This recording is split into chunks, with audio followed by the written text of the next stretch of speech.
어, 지난 이틀 동안에는 그 성령님의 역사에 관해서 그리고 성령님의 은사에 관해서 우리가 살펴보았습니다. 오늘 이 아침에는 그 열매에 관해서, 성령의 열매에 관해서 살펴보기를 원하는데, 성령의 열매라 하는 것은 성령의 은사를 잘 활용함으로써 나타나는 결과입니다. 그래서 이 열매라는 것은 그냥 우연히 맺혀지는 것이 아니고 성령의 은사가 그것을 잘 활용해야만 우리에게 주어진, 신자들에게 주어진 성령의 은사를 잘 활용함으로 인하여서 나타나는 결과가 열매다라는 사실입니다. 그래서 열매라는 것은 성령의 은사가 없이는 결코 맺을 수가 없는 것이다, 이렇게 말할 수 있습니다. 그래서 오늘 이 한 아침에 우리가 하나님께서 우리에게 주신 각종 그런 성령의 은사들을 잘 생활 속에서 행함으로 인하여서 나타나는 그 결과인 열매에 관해서 살펴보기를 원합니다. 성령의 열매는 우리가 잘 아는 것처럼 갈라디아서 5장에 분명하게 나와 있습니다. 갈라디아서 5장에 나타나 있는 이 성령의 열매를 9가지인데 9가지를 세 등분으로 나누어서 설명을 하고자 합니다. 그래서 제일 첫 번째 세 가지를 한 그룹으로 나누고, 두 번째 세 가지를 두 그룹, 두 번째 그룹, 세 번째 그룹에는 또 세 가지 내용을 담아서 잠깐 말씀을 드리고자 합니다. 그러면 성령의 열매 9가지 중에 제일 첫 번째 그룹에 해당하는 세 가지가 사랑과 희락과 화평이다 그랬습니다.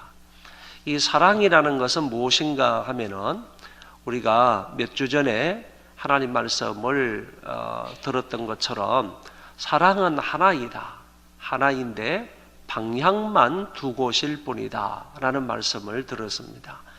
하나님이 우리를 사랑하시는데 그 사랑으로 인하여서 오늘 저와 여러분이 구원을 받아서 이 자리에 와 있습니다. 하나님의 사랑으로 말미암아 우리가 구원을 받아서 하나님의 자녀가 되었는데, 그렇다면 하나님의 자녀된 사람은 마땅히 하나님을 사랑하고 이웃을 사랑해야 된다.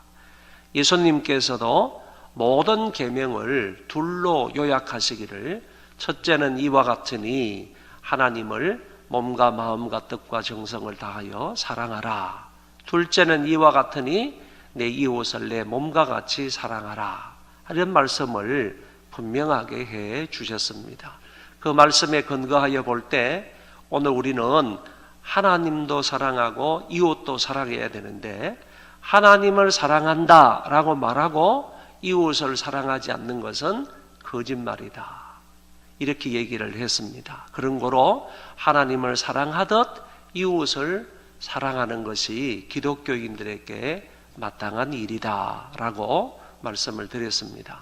오늘 이 한 시간에도 사랑의 방향은 둘이다. 하나님을 사랑하고 이웃을 사랑하는 것. 교회의 책무가 뭐냐? 교회가 해야 할 역할이 뭐고 교회가 해야 할 의무가 뭐냐? 오늘 저와 여러분들이 해야 할 일이 뭐냐라고 할 때 그거는 우선적으로 하나님을 모든 것을 다하여 사랑하는 거고 이웃 사람들을 사랑하는 거다.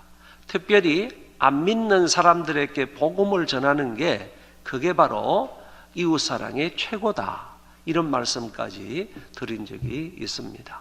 그래서 오늘 이 한 시간에도 성령의 열매 첫 번째가 사랑이다, 이렇게 말씀하고 있기 때문에 오늘 저와 여러분 이 열매를 많이 맺을 수 있기를 바랍니다. 두 번째가 희락인데, 이 희락이라는 말은 원문에 보면 카라라 이렇게 되어 있는데, 이거는 기쁨이나 유쾌함이나 즐거움이나 행복, 이런 것을 가리켜서 카라라 이렇게 말합니다. 그런데 이 카라라는 이 단어는 세상의 어떤 것에 근거해서 오는 기쁨을 말하지 않고 하나님이 가지고 계신 그 기쁨, 또 주님이 가지고 계신 그 기쁨, 성경에 있는 것처럼 예수님은 제자들에게 이렇게 말씀하시죠. 내 기쁨이 너희 안에 충만히 있기를 원하노라. 그러니까 제자들 안에 있기를 원하는 그런 충만한 기쁨은 근거가 어디냐 하면은 주님이 가지고 계시는 기쁨이라는 거야. 그래서 예수님이 가지고 계시는 그 기쁨이 제자들에게 충만히 있기를 원한다. 그리고 주님이 그렇게 기도까지 하신 것을 우리는 성경을 통해서 확인할 수가 있는 것입니다. 또 성경에 보면 성령으로 인한 기쁨이 너희 안에 있기를 원한다. 이렇게 바울이 말씀하시는 것이 있기 때문에 그 기쁨은 근거가 어디냐? 성령으로부터 온다. 그런 얘기입니다. 그래서 오늘 우리가 여기에서 말하는 이 카라, 기쁨이라는 것은 근원이 어디냐라고 말할 때 세상이 아니다라는 것. 세상으로부터 오는 기쁨을 말하지 않고 어디로부터? 주님이 가지고 계신 그 기쁨을 말하는 거고, 성령으로 말미암아 오는 그 기쁨을 가리켜서 카라라 이렇게 말하고 있다는 것입니다. 그래서 오늘 성령의 열매로 맺게 되는 이 카라, 기쁨이라는 것은 바로 성령으로부터 오는 기쁨, 주님으로부터 오는 기쁨을 말하기 때문에 이거는 전천후 기쁨을 말하는 겁니다. 우리의 상황하고는 다른, 우리의 상황이나 여건이나 환경하고는 전혀 상관이 없는 기쁨을 말하고 있다. 그런 얘기입니다. 우리의 상황 때문에 우리는 우울해할 수도 있고, 우리의 상황 때문에 내 몸의 불편함이나 경제적인 여건이나 또 얽혀있는 문제들이나 이런 것으로 인하여서 우리는 우울해질 수도 있고 슬플 수도 있고 괴로울 수도 고통스러울 수도 있지만은 그런 문제로 인하여서 이 기쁨이 오고 가고 하는, 있고 없고 하는 그런 문제가 아니라는 얘기입니다. 주님이 가지고 계신 이 기쁨이라는 것 뿐만 아니라 성령으로부터 오는 이 기쁨은 상황하고 우리의 환경하고 어떤 문제하고 상관이 없는 그 기쁨을 말한다는 겁니다. 이게 바로 전천후 기쁨이라는 거예요. 전천후 기쁨을 오늘 저와 여러분들 누리게 되시기를 바랍니다. 성도들의 얼굴은 예수 그리스도의 광고판이라고 그러잖아요. 오늘 저와 여러분들의 얼굴은 예수님의 광고판이에요. 그러니까 예수님의 광고판이 항상 우울해 있고 그 다음에 항상 슬픔에 젖어 있고 그러면 안 되잖아요. 우리의 이 광고판, 예수님의 이 광고판인 우리 신자들의 이 얼굴은요, 기쁨이 나타나야 되는 거예요.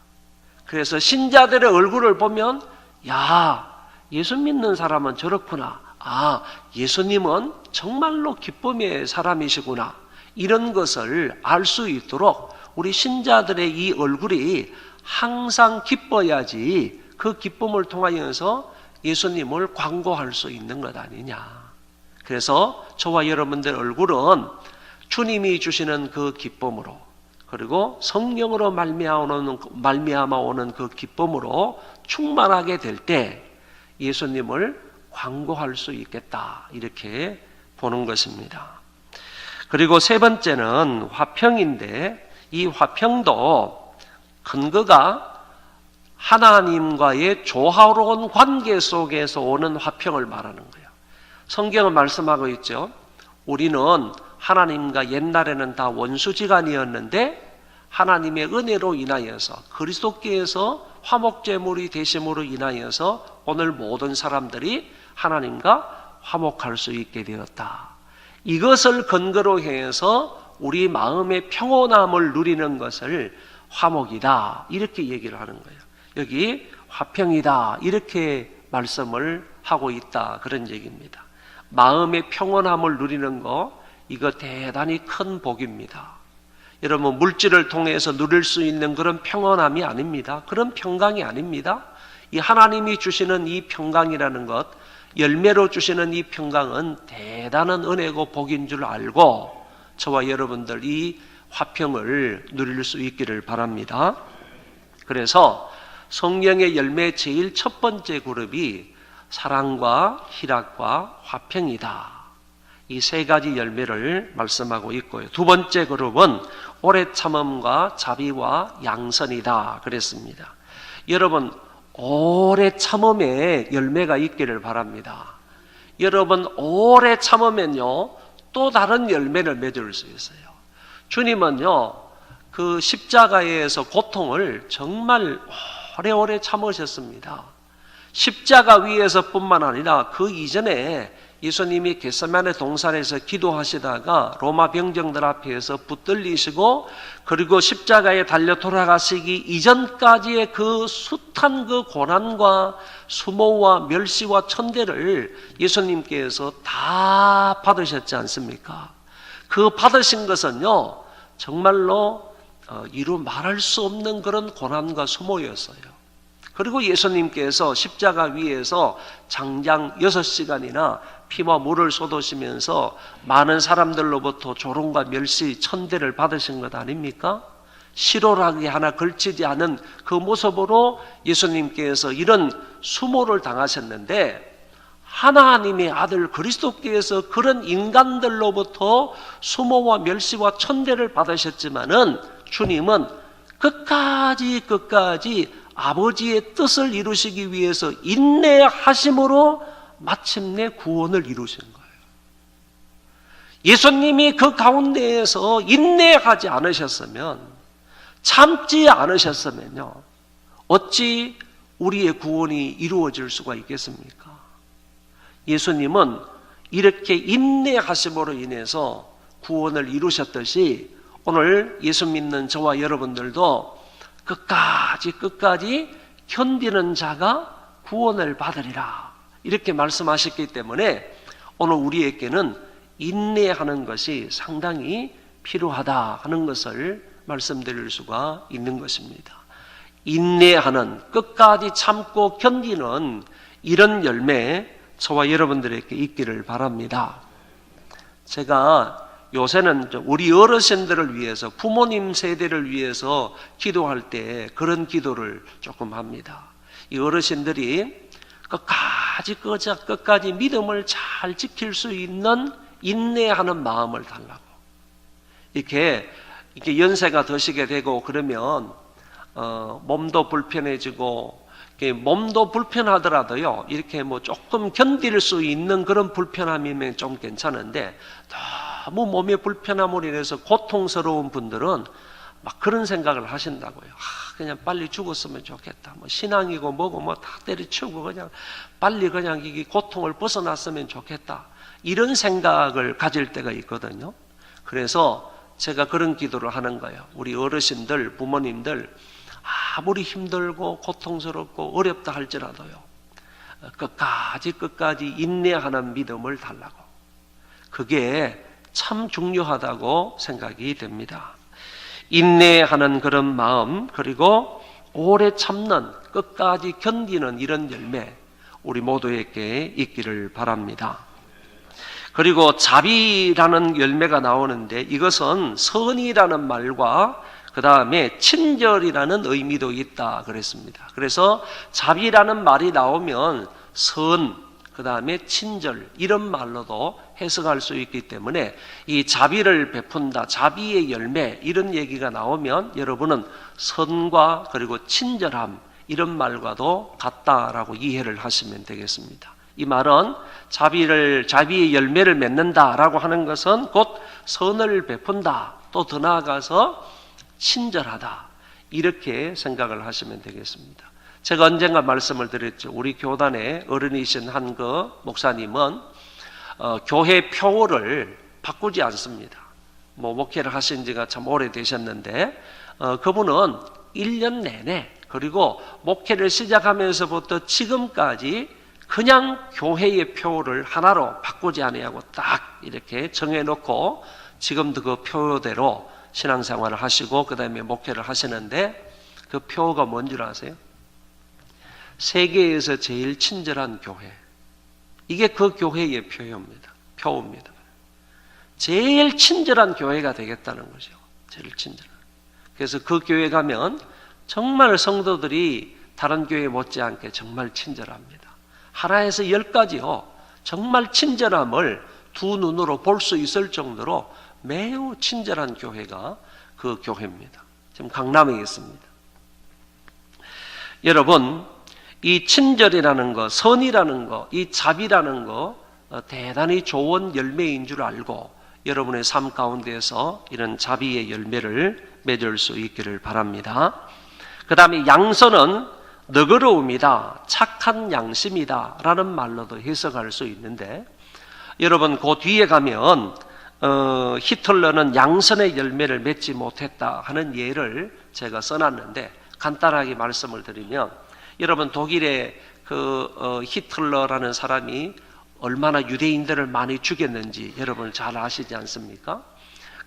아우슈비츠 거기 가면 600만 이상이 되는 그런 유대인들을 가스실에 넣고 그냥 그룹으로요, 뭐 조그마한 가스실에, 예를 들어서 한 100명 정도 들어갈 수 있는 그 가스실이라고 하면 그 포화 상태로 유대인들을 쳐넣는 거예요. 200명, 300명을 그걸 갖다 놓고 꼭 이렇게 끼어가지고 서 있을 정도로 이렇게 만들어 놓고요, 위에서 가스를 주입해가지고 그 사람들을 삽시간에 고통 가운데서 죽게 만드는, 이렇게 해서 600명이 아니에요. 600만 명의 그 유태인들을 학살하는, 그런 죽이는 그런 장면들을 저도 가서 거기에서 보았습니다. 너무 비참하고요, 너무너무 잔인한 거예요. 너무너무 잔인한. 그런데 지금도 인터넷상에 이런 얘기들이 많이 나오지만은 그 히틀러가 왜 유대인들에 대해서 이런 정오심을 가졌냐 이거지. 유대인들에 대해서 왜 너그러운 마음을 갖지 못했죠? 왜 착한 양심을 갖지를 못했죠? 그거는요, 여러 가지 이유가 있지만은 내려오는 설에 의하면 1번이 뭐냐 하면은, 유태인들을 그렇게 학살했던 이 히틀러의 정오를 그대로 표출한 그런 이유가 뭐냐라는 것인데, 이유는요, 자기 어머니가 있었습니다. 이 자기 어머니는 자기 아버지의 셋째 부인이에요. 근데 이 자기 어머니를 이 히틀러가 매우 존경을 하고 자기 어머니를 많이 따랐어요. 그런데 이 어머니가 병이 듭니다. 그런데 치료를 하기 위해서 병원을 찾아가는데 의사가 누구냐 하면 유태인이었어요. 그런데 그 유태인 의사가 자기 어머니에게 치료를 잘못하는 바람에 어머니가 죽게 됩니다. 그때부터 유태인에 대한 정오심을 이 히틀러가 갖게 되는 거예요. 어린 나이 때부터요. 자기 어머니가, 그렇게 사랑하는 그런 어머니가 유태인 의사의 실수로 인해서 죽게 되니까 히틀러가 그때부터 유태인에 대한 그런 생각이 달라지기 시작을 했다는 겁니다. 더 나아가서요, 이제 또 이런 설도 있어요. 자기 어머니가 유방암 환자였는데 그것을 치료하는 유태인 그 의사가요, 자기 어머니하고 이게 이제 자기 어머니를 강간을 하는 거예요. 자기 어머니하고 잘못된 그런 성관계를 갖는 거예요. 그런데 이 장면을 아들인 히틀러가 보았다는 얘기예요. 거기에 대해서 또 유태인에 대한 그런 정오심을 이 아들인 이 아돌프 히틀러가 갖는 거죠. 또 이런 설도 있어요. 자기가 빈 학교에 가가지고 미술 학교에 들어가 미술 공부를 하는데 자기가 정말로 좋아하는 그런 여학생이 있었어요. 근데 여학생하고 정말 가까이 이렇게 지내면서 이렇게 사이좋게 잘 지냈는데 이 아이가 결혼을 할 때 돈 많은 유태인 남자하고 결혼을 한 거예요. 그래가지고 거기에 대해서 또 유태인에 대한 안 좋은 생각, 그런 정오심을 갖게 되었다. 이게요, 히틀러가 부사관입니다. 장교도 아니에요. 히틀러는 실제적으로 부사관이었는데 이 사람이 진급을 하고 이렇게 해서 독일 전역을 제패할 수 있는 그런 사람이 된 거거든요. 그리고 나서 이제 유태인에 대한 보복을 하는 거예요. 이렇게 해서 그 어릴 때 가지게 된 그 유대인에 대한 그런 감정, 이런 것들이 그냥 종합이 되어가지고 이게 합해져가지고 폭발적인 그런 마음이 분노로 표출을 하는 거예요. 그 유태인들에 대한 너그러운 마음을 갖지를 못하는 거예요. 착한 양심을 갖지를 못하는 겁니다. 그래서 그 쓴뿌리가 계속해서 자라서요, 결국에는 유태인들에게 그렇게 많은 해를 주는 사람이 바로 히틀러다라는 얘기입니다. 그래서 대부분 사람은 히틀러를 가리켜서 그 사람은 양선의 열매를 맺지 못한 사람이다, 이렇게 얘기를 한다는 것입니다. 자, 두 번째 그룹에 나타나 있는 오래 참음과 자비와 양선, 이 열매 저와 여러분에게도 많이 있기를 바랍니다. 마지막 그룹은 충성과 온유와 절제입니다. 이 충성이라는 말은 한번 따라하겠습니다. 믿음, 신실. 그러니까 충성이라는 말이 나오면요, 믿음이라는 말과 그 다음에 신실합니다, 이런 말과도 같은 뜻이다라는 것을 생각하셔야 됩니다. 충성하십시오, 그러면 끝까지 믿으십시오, 이런 얘기가 되는 것이고, 끝까지 신실하십시오, 이런 얘기가 된다 하는 것을 기억하십시오. 여기 성경에 보면 모세와 주님은 하나님의 집에 충성을 다했다 그랬습니다. 하나님의 아들로서 충성을 다하신 분이 예수님이고, 하나님의 집의 사환으로 종으로 충성을 다한 사람이 모세다, 성경은 이렇게 얘기하지 않습니까?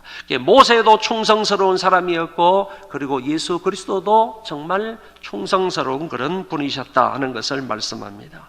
고린도전서 4장에 맡은 자들에게 구할 것은 충성이라. 계시록에는 내가 죽도록 충성하라, 그리하면 내가 생명의 면류관 관을 내게 주리라 그랬습니다. 그러니까 죽도록 충성하라 하는 이 말이 무슨 말입니까? 이 말은요, 죽을 때까지 충성하라, 그런 얘기예요. 시간에 제한이 없다는 겁니다. 오늘 저와 여러분이 맡은 사람이라고 한다면, 하나님의 일을 맡은 사람이라고 한다면 죽을 때까지 충성하는 거예요. 했다가 안 했다 이게 아니라 죽도록 충성하라 그랬으니까 죽을 때까지 충성하라는 얘기고, 그 다음에 죽도록이라는 말은 죽을 힘을 다해서 충성하라는 거야. 그냥 흐지부지 뭐 하는지 안 하는지 이렇게 모를 정도로 그렇게 충성하는 게 아니고, 죽을 힘을 다하여서 죽도록 하나님께서 맡겨주신 일에 충성을 다하라. 그리하면 생명의 관을 너에게 주리라, 주님께서 이렇게 말씀을 하셨다는 겁니다. 마태복음 25장에서 2달란트와 5달란트 받은 사람에게 동일하게 뭐라고 얘기합니까? 착하고 충성된 종아, 이렇게 말하잖아요. 착하고 충성된 종아, 내가 작은 일에 충성하였음에 내가 많은 것으로 내게 맡기리니 내 주일의 즐거움에 참여할지어다. 이렇게 주님께서 말씀하시는 것을 분명하게 엿볼 수 있습니다. 그리고 온유라는 열매가 있습니다. 온유는 겸손, 동정, 너그러움을 의미한다, 이렇게 말씀하시고, 예수님의 성품이 온유하다 그랬지 않습니까? 온유함과 순종함으로 주님이 십자가를 지셨다라는 말씀입니다. 민수기에 보면 모세를 가리켜서 모세는 온유함이 지면의 모든 사람보다 성하도다. 이 모세는요, 충성했을 뿐만 아니라 그 온유함이 지면에 있는 모든 사람보다도 더 월등하게 나은 사람이 바로 모세다, 이렇게 얘기합니다. 버나드는 눈이 비둘기같이 온유한 사람이라, 이런 표현이 나오고요. 보나벤츄리라는 사람은 너무 온유했기 때문에 그의 서성이 이렇게 말합니다. 보나벤츄라를 보면 아담의 범죄 전과 같이 보인다. 그러니까 아담이 죄를 짓기 이전에 그 상태처럼 보이는 사람이 보나벤츄라다, 이렇게 얘기를 했습니다.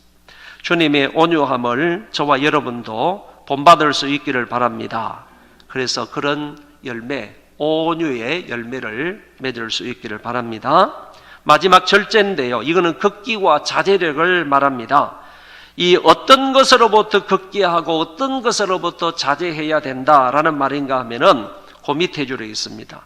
성욕으로부터 자제해야 된다. 그리고 말도 절제해야 되고 명예욕도 절제해야 된다. 세상의 욕심에 대한 것도 절제해야 된다 하는 것을 여기에서 말하게 됩니다. 이기기를 다투는 자마다 모든 일에 절제한다. 승리하기를 원하는 사람은 모든 일에 말과 행동과 뿐만 아니라 여기 성욕과 모든 것들을 절제해야 된다 하는 말씀을 하고 있습니다. 절제의 열매를 많이 맺을 수 있기를 바랍니다. 여러분, 성령의 9가지 열매 중에서 제일 첫 번째가 뭔가요? 사랑입니다. 제일 마지막은 뭔가요? 절제입니다. 어떤 사람이 이렇게 말합니다. 왜 성령의 열매 가운데에서 제일 마지막이 절제일까? 이 모든 것을 절제하지 아니하면 결코 아름다운 열매를 맺을 수 없기 때문이라고 말합니다. 그래서 제일 중요한 게 실제적으로 절제다. 사랑으로부터 시작이 되는 이 모든 성령의 열매 가운데에서 절제함이 없이는, 마지막에 나오는 이 절제함이 없이는 결단코 하나님이 기뻐하시는 아름다운 열매를 맺을 수 없다. 이렇게 얘기를 합니다. 이와 같이 성령의 9가지 열매는 금지할 법이 없다라고 성경에 말씀을 하셨습니다. 이런 열매를 많이 맺는 우리 소망교회 성도들이 되시기를 바랍니다. 마지막에 나오는 요한복음 15장 8절 다 같이 읽겠습니다. 시작. 너희가 과실을 많이 맺으면 내 아버지께서 영광을 받으실 것이요 너희가 내 제자가 되리라. 그리고요, 여러분, 내년도 목회 계획을 하면서 내년도에 1월 달부터 12월까지요 매월의 주제가 있는데, 매월의 주제를 내년도에는 뭘 잡았는가 하면은 예수님이 가지고 계시는 성품을 한 단어씩 해가지고 매달마다 주제를 잡았습니다. 그게 뭐냐 하면은 예수님의 성품이 온유하다, 예수님의 성품이 겸손하다, 예수님의 성품은 순종하신 삶이다, 순종하신 성품이다. 이렇게 나오면요 1월 달에 뭐 온유, 아니면 2월 달에 순종, 이런 식으로 잡아가지고 내년에는 1월부터 12월까지 1년 내내요 우리가 주안점을 두고 신앙생활을 하고 목회를 해야 하는데, 그게 뭐냐 하면은 예수님의 성품에다가 주안점을 두고 예수님의 성품에다가 우리의 신앙생활에 초점을 맞추고 1년 동안 살아보자. 그런데 참으로 희한하고 중요하고 의미 있고 가치 있는 게 뭐냐 하면은 성령의 열매들이 전부 다 예수님의 성품이더라라는 얘기입니다.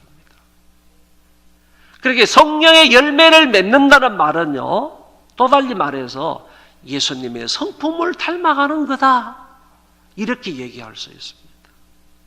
그래서 내년 1년 동안에는 이 예수님의 성품에다가 우리가 초점을 맞추어서 신앙생활을 하고 기도하고 예배생활을 하는데, 우리가 1년 동안 예수님의 성품을 잘 배워서, 그리고 1년 이후에는 예수님의 성품을 많이 닮아가는 그런 신자들로 변화가 되었으면 좋겠다.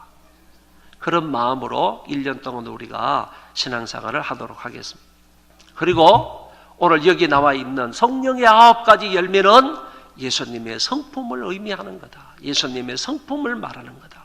그래서 우리의 삶 속에 성령의 은사를 실천함으로 인하여서 맺게 되는, 나타나게 되는 그 결과가 성령의 9가지 열매인데, 성령의 9가지 열매를 맺는 사람은 예수님의 성품을 그만큼 닮아가는 사람이다 하는 것을 기억을 하시고, 오늘 이 아침에 기도하실 때 하나님, 이 성령의 열매를 내 삶 속에서 주렁주렁 많이 맺는 사람이 되게 해주셔서 내가 예수님의 성품을 조금이나마 더 닮아가는 사람이 되게 해주십시오.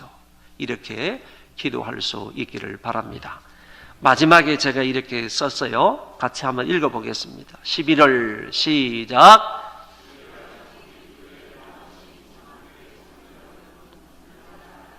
네, 화이팅 소리가 적으네. 다시 한번 시작.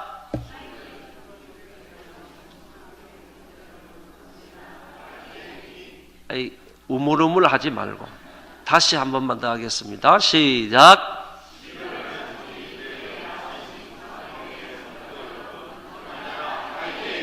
자, 옆 사람 손잡고요. 언제나 화이팅. 시작. 네, 언제나 화이팅 하시는 여러분 되시기 바랍니다.